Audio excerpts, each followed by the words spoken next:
dengan cara menyentuh atau menekan bahu atau menggoyangkan bahu atau korban pasien dengan lembut dan mencegah pergerakan yang berlebihan sambil memanggil korbannya.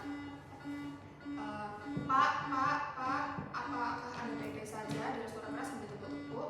Lalu melihatkah apa orang tersebut bergerak atau membuat suara berupa rintihan? Jika orang tersebut menjawab atau terdapat respon, tanyakan apakah ada yang bisa saya bantu. Tapi kalau belum ada, bersiap untuk mulai 3 langkah sirkulasi, jalan nafas, bernafas dari CPR. Terus selanjutnya cover help. Jadi kalau orang yang nggak bernafas atau nafasnya terengah-engah bisa memanggil bantuan atau telepon 118 dan meminta bantuan untuk mendapatkan AED. Terus berinformasi juga ada seorang pasien tidak sadar, apa yang terjadi, jumlah korban, lokasi korban, dan nomor telepon yang bisa dihubungi, butuh ambulans segera, dan tutupi telepon setelah diinstruksikan oleh petugas dan kirimkan penyelamat kedua jika ada untuk memanggil. Lalu circulation, jadi saya akan menempatkan korban di permukaan yang datar dan keras. Lalu saya akan mendeteksi denyut arteri karotis tidak lebih dari 10 detik dengan cara menggunakan 2 atau 3 jari dan rasakan denyut nadi antara rangkaian dan otot dari leher di sini selama 10 detik.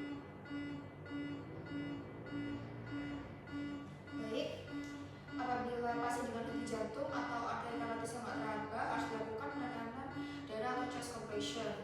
Lalu bila arteri karotis yang tidak terdeteksi namun pernafasan tidak ada atau tidak memadai, bisa dilanjutkan pernafasan dengan kecepatan 10-12 nafas per menit sampai bantuan tiba dan periksa denyut arteri karotis setiap 2 menit.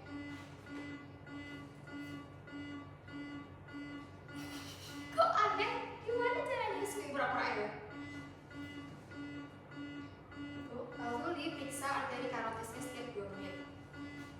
Lalu selanjutnya saya akan melakukan chest compression. Jadi tempatkan tumit satu tangan ke bagian tengah dada antara garis putih susu. Lalu tempatkan tumit tangan lain di atas yang pertama dengan atas dan bawah berada pada satu garis vertikal. Kedalaman kompresinya 5-6 dan berikan recoil lengkap setelah masing-masing kompresi.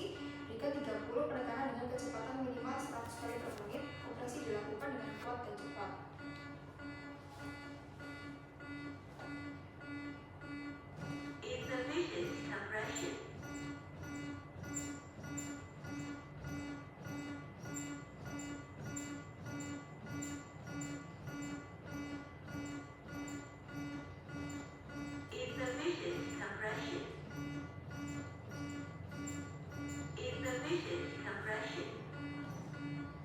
Baik, setelah 30 penekanan, saya akan membuka airway dengan metode Hatfield Chillis dengan cara menempatkan orang tersebut pada permukaan yang keras, angkat dagu dengan satu tangan dan sementara lainnya mendorong dahinya ke bawah untuk menyejajarkan struktur jalan nafas. Jadi ini. Lalu apabila ada dugaan cedera tulang belakang, bisa menggunakan metode jaw thrust. Jadi saya akan menempatkan orang tersebut pada permukaan keras, lalu letakkan jari kedua tangan saya pada mesin rahang, lalu angkat rahangnya dan dipindahkan ke depan untuk membuka jalan nafas. Lalu bila breathing, jika korbannya tidak bernafas, saya akan memberikan bantuan nafas menggunakan face mask dan letakkan di atas mulut korban dan pegang jalan nafas terbuka dan jepit hidung tertutup dengan jari dan berikan dua nafas bantuan. Lalu selanjutnya dievaluasi, lakukan 5 siklus RJP selama 2 menit. Setelah 5 siklus lalu pengkajian nadi karotis. Bila belum ditemukan nadi, maka dilanjutkan 5 siklus RJP berikutnya, begitu seterusnya. Dan RJP harus dilakukan dengan memberikan 30 penekanan diikuti 2 nafas sampai AED-nya tiba. Itu yang harus dilakukan. Ini atau saya pura-pura ini mandi.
Kalau pakaian pasiennya basah bisa dikeringkan terlebih dahulu.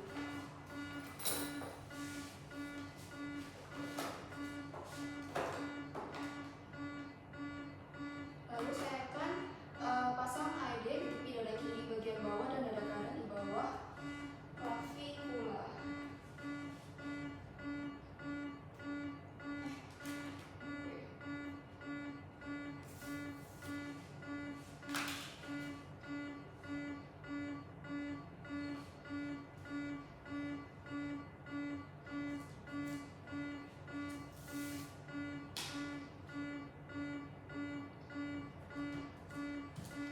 Lalu setelah itu biarkan AED melakukan analisis irama jangan menyentuh pasien. Adult patient. If the patient is a child, press the child button. Apply pads as shown in the pictures. Apply pads as shown in the pictures. Press pads firmly on skin. Apply pads as shown in the pictures. Apply pads as shown in the pictures. Do not touch the patient. Analyzing heart rhythm. Do not touch the patient. Analyzing heart rhythm. Shock advised. Do not touch the patient. Everyone clear. Press the flashing shock. Shock delivered. Begin CPR.